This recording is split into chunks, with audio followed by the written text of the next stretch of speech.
Hey guys, this is diamond ranked match on Lipany. We're playing against Mevak. This is a Mongol mirror. This isn't a live action play. It's just a replay.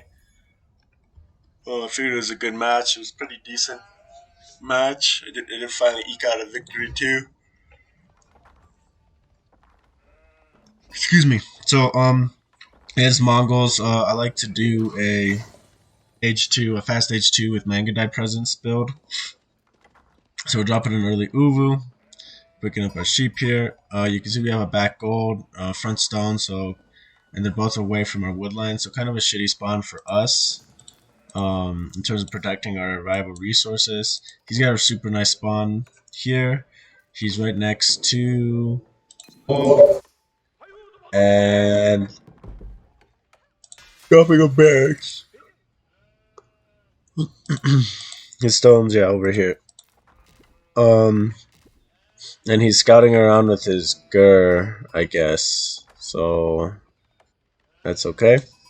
So I think this is one kind of mistake that he goes with. He immediately starts with his con. This is definitely a waste of scouting time for your con. Your con isn't effective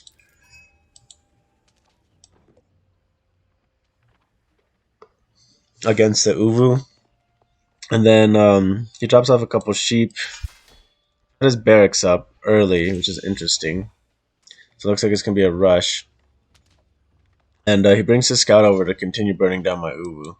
So I guess the big thing is he's just trying to control what what the what my Uwu is going to be doing, and that early presence means it's probably going to get burnt down.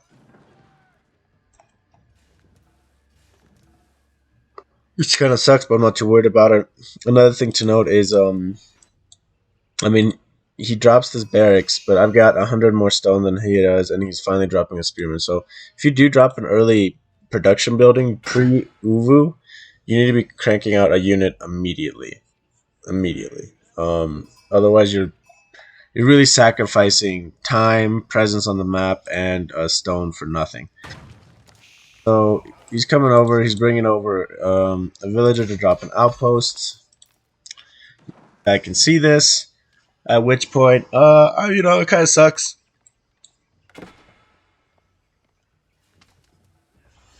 Then we'll lose this stone spawn, but it's not end of the world. Stone is really nice on Mongols, but again, the difference that it makes, a lot of people I feel like kind of over exaggerate the difference that it makes. It really is pretty expensive to use it for units. I mean, it can help in a pinch to counter, but it's not the end all be all. So behind this, we're getting a good age up time. We started aging up around 250, so a little bit later than I'd like. And his first spearman is coming in here, and he's raiding us, and we're starting to scout. I didn't want him to kill my villagers here. I didn't have the wood to build a tower, so this actually was more, more painful losing this than this stone, because I really needed gold for Uwu production, or for Mangudai production. So I see his units coming over, and I kind of see that I'm not going to have time to be able to hold here. I'm trying to just eke it out to the very end.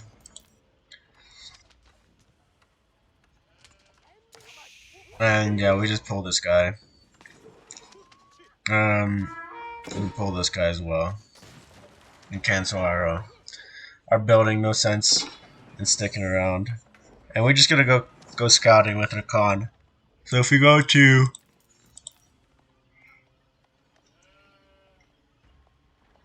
his vision, he's still burning down our Ubu.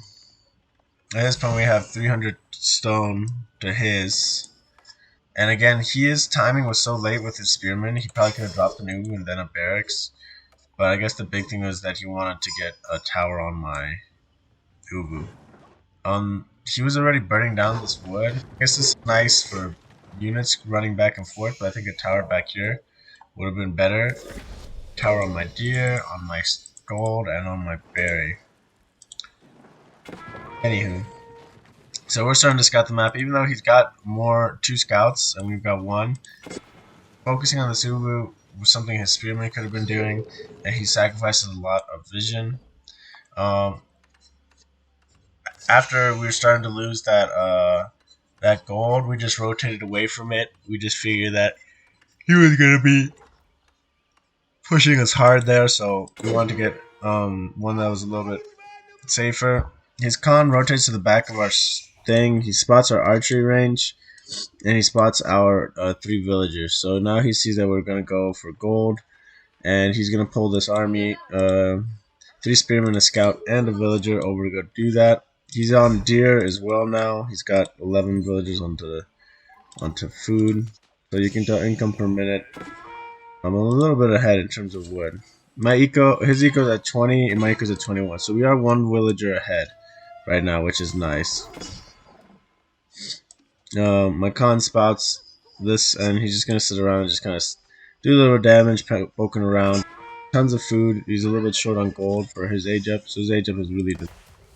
We did go silver tree. A little bit greedy, but it will allow us to boom and force him to kind of raid against us. Sometimes it can work out really good, sometimes it doesn't. I think the big thing in Mongol versus Mongol is to get Mangudai presence out on the field.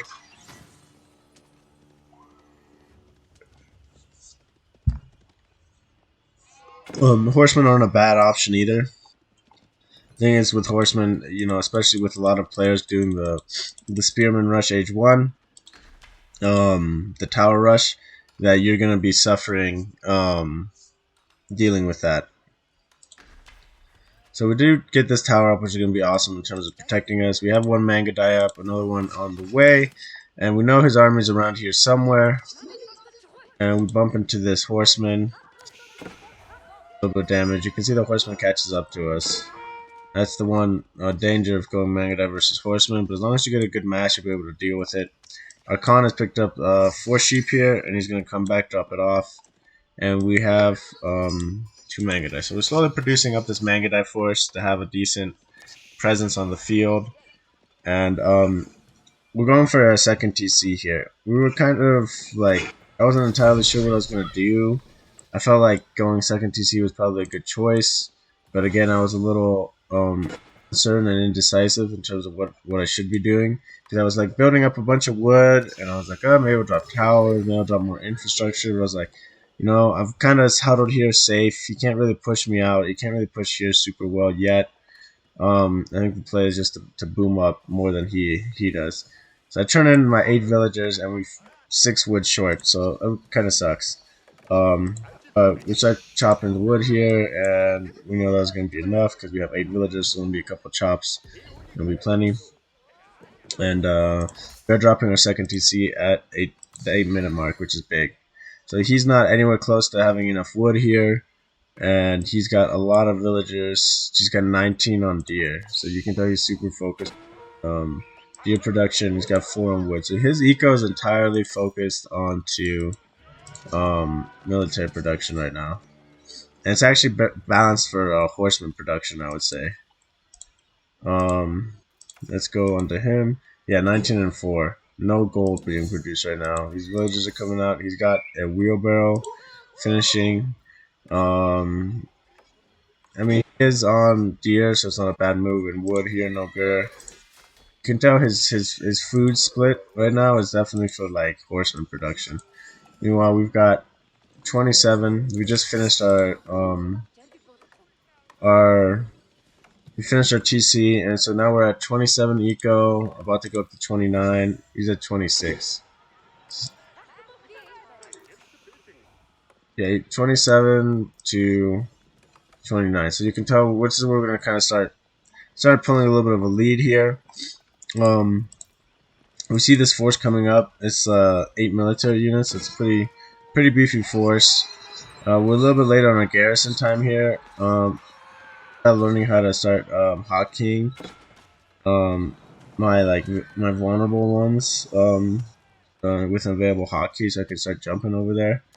I had the win at this time, so it probably wouldn't have been a bad idea to do that because slowed me down. Switching here was the clicking on the mini map. But either way, we clean up this force really good. He loses everyone but his Khan, I believe. Yeah, so he loses all of his units but his Khan and these villagers. We do shoot this tower before he destroys it. It's just a couple hours, a couple arrows, and then head over. Positioned our silver tree to start trading,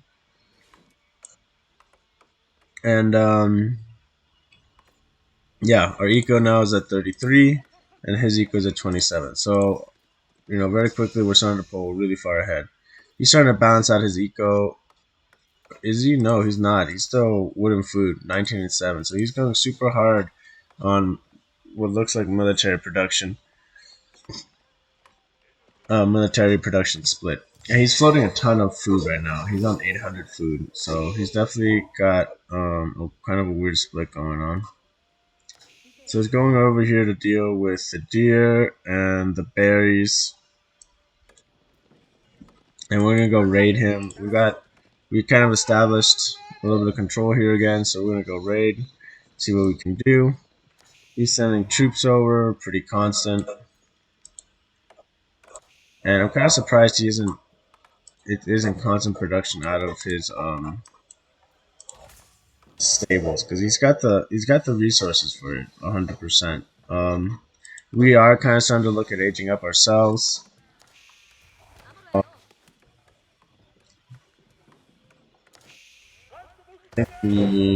Oh yeah, we're gonna start trading to the north because he's got presence right here. I mean, we have towers, but it's not the best. We were trying to build up this tower here.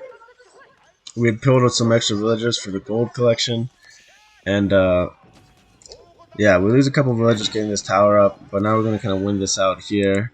And I wanted to start trading. We've got one trader up there. One trader on the way. Yeah, one trader on the way. He's moved his girl over. He's starting to drop stuff here. We run by. We're kind of checking out his base. We did see this uwu up. These guys, okay. There we go. And we were starting to run out of food here. We put a bunch of villagers onto this deer. I believe 10. Yeah, 11 villagers. We do a little bit of damage of raiding here. We kill a couple of villagers. Looks like he's starting to save up wood as well for second TC. So we lose a bunch of villagers, but the big thing is we do kill a couple, I think. So we're at 46 eco, and he's at 32. So at this point, there's a really big lead in terms of eco. Our traders are going, and they're collecting 160. I think he can spot my trade happening too, because I started to build towers, and I guess it makes sense now why he reacted that fast and stopped him. Over here, I'm trying to pull over a couple more villagers to help out my gold production. We only got 4 on gold, and they're getting picked off, unfortunately. So my eco spread is kind of messed up because of this. I was kind of trying to get more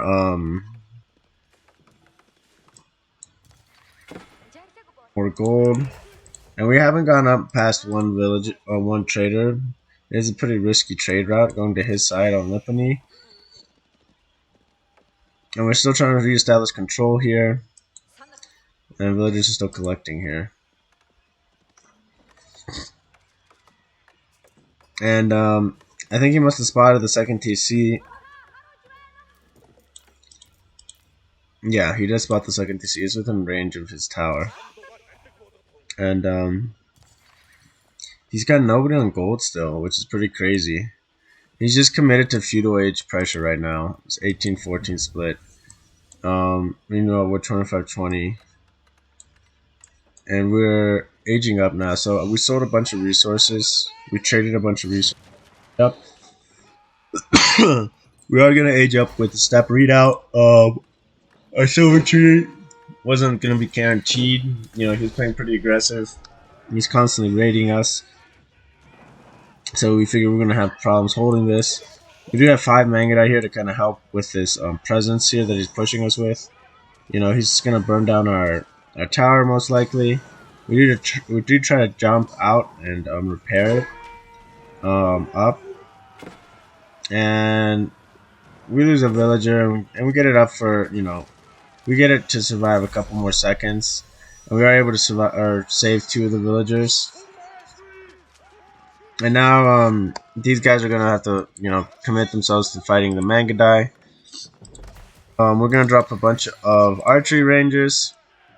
We had a bunch of wood stored up. I think 3 TC would have been really greedy and unnecessary. He is starting to build his second team now. So we're at 57 eco and he is at 39. So we got a really big difference in eco at this point. And I would say at this point he's playing catch up for sure. He's harassing and stopping us here, but we're doing a pretty good job otherwise. So we're gonna move our stat readout over here, and our pastures are kind of keeping up with this here, but kind of barely. So we're gonna pull a bunch of these villagers over here to build a tower. Oh, I guess I didn't. I just rallied villagers over onto here. I'm just gonna drop my step readout and just rally villagers, I guess.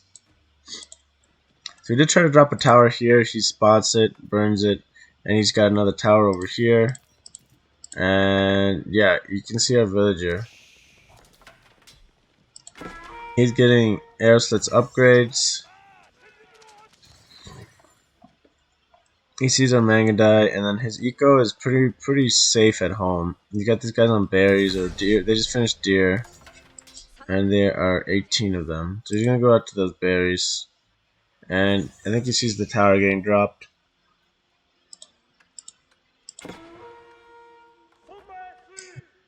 So not much we can do about that. Pushing us here, and he does kill off our villagers. He does a good job focused on the outpost that has arrow slits first. So we kind of lose our presence there. Our villagers that were on deer, we're pulling them up to this deer patch. We're going to drop a tower and collect the deer. And now we've got 7 villagers and more. I'm getting cranked out onto gold over here. So we've got a, he's committed to kind of burning down and stopping on the deer, which is okay for us. We're kind of pivot away onto the step readout and really fix our gold income. And yeah, we're doing a little bit of harassing here just because we saw all these villagers, but we couldn't get there in time. And that tower did have arrow slits. We are getting our upgrade to horsemen. We are going to build a few stables now. We are in castle age. We are an age trim. We know if we can start cranking out some horsemen, some knights, get those upgrades out, it's going to help us pull ahead in this. With the, it's like technically it's gonna be good for reestablishing a little bit of the map control that we were kind of lacking at this point. We also knew he had his army down here, so we are pulling our Mangudai back, which we now have a pretty good number here. We've got 11 of them plus our Khan, so basically 12 horse archers. We also have dropped a prayer tent, and we're gonna start picking up relics on our side of the map. On that. And you raise their base here. And so we just garrison our vills. And this TC is going to do quite a bit of damage. And he doesn't go for our villager food line here. And we have, again, these 12, basically 12, or 11 now on Mangudai. And so we really shred that army. So that's the big thing. If you don't go archers or Mangudai, you put yourself in a really weird spot. He's aged up with a Kurultai as well. Again, I don't know if that's the best choice. If he's gotten deer stones. I mean, yeah, I can see it, but I think you have to have a really dominant position to really make it work.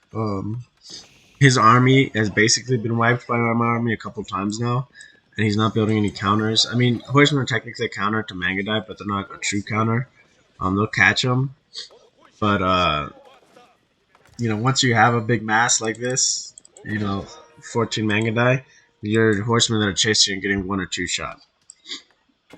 So we do finally drop a tower over here on our step readout, which is important. We are getting our Sihaboa limbs upgrade, and we're cranking out a ton of Mangudai here.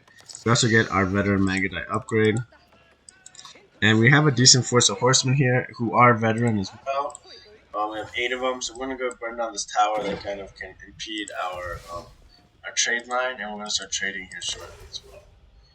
We're starting to get a nice lancers, and we're getting 3 special upgrades. Great again.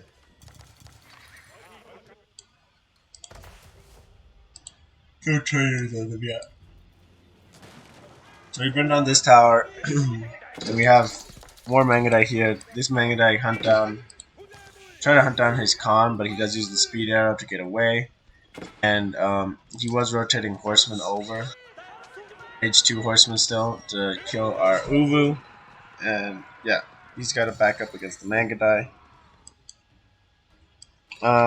And we send these horsemen, and now we got a couple knights mixed to burn down this outpost. I send a forward Kurotai. I believe he's collecting 4, yep. With 6 villagers, that's a good amount. 2 villagers must be garrisoned, okay, yep. And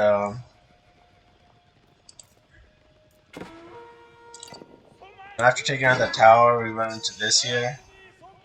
Let's see. And we stay and fight this. This actually isn't a terrible fight. Has he upgraded his horseman? He has upgraded his horseman, so. The only reason, I mean, now it's a pretty bad fight because the spearman's mixed in and it's under the Kurotai. But we had numbers, we had more knights than him. So that's why I kind of stuck around. It wasn't a terrible fight at the initial, but his reinforcements showed up pretty quickly. And now there's definitely no way we want to stay here and fight this. Behind this, our Mangudai kind of raided over here, checked out his eco. I think we made him pull back those units here. And we're on his military production over here, which is pretty big.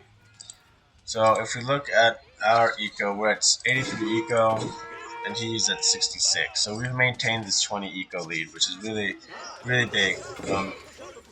He double produces, I feel like, some horsemen. Maybe he doesn't. I don't know. Maybe they're just single production. But it's pretty constant. You can tell his eco is balanced off of this. He's floating a ton of wood right now, which is not good. He could actually go at triple TC and try to catch up to us eco-wise. Okay, I see. So he's floating wood to drop pastures. He dropped 7 pastures, which is pretty decent. We got 600 wood in the bank, so.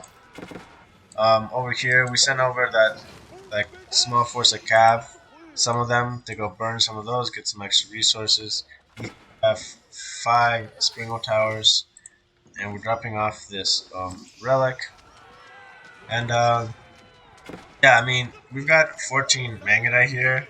You can tell it's just it's basically 2-3 shotting these horsemen that were chasing us. So we're able to do quite a bit of damage here.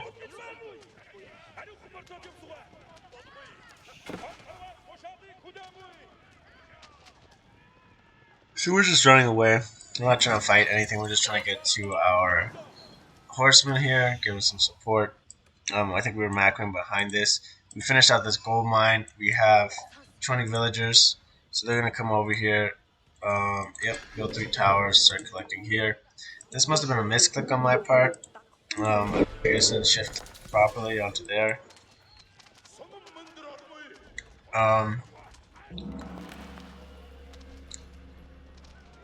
So we see the tower here. We see some military units. So we're just rotating around the side, and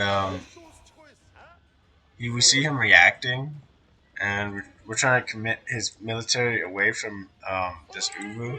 So we're coming to burn that and get that the raid and stop his stone income.